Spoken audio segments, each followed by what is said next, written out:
опять не выделили, сказали своим ходом убираться.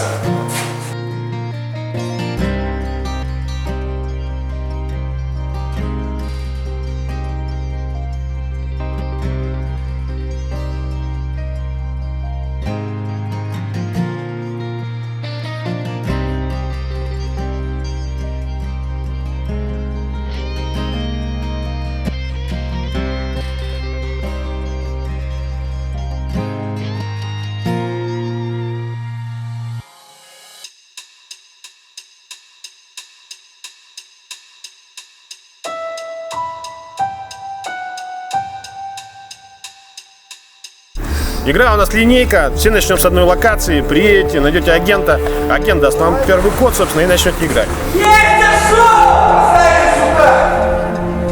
Вы что, совсем охренели? Время-то идет. Ребята, у нас проблема. Дело в том, что здесь охотники пристреливают ружье, и заходить со стороны ангаров реально опасно. Поэтому вы давайте как-нибудь со стороны заезда и договаривайтесь с ними как хотите. Это что сейчас было? Не люблю я этих калькуляторов. Да и тереться с ними на одной лодке не хочется. Серега! Что-то мне все это не нравится.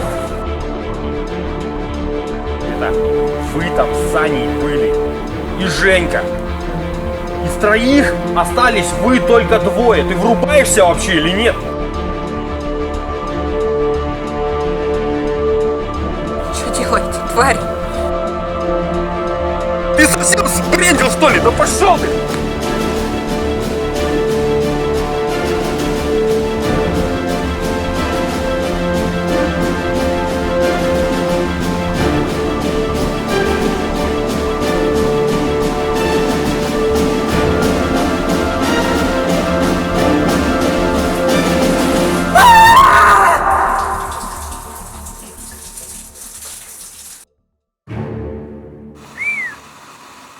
Ну все, ребят, это статья.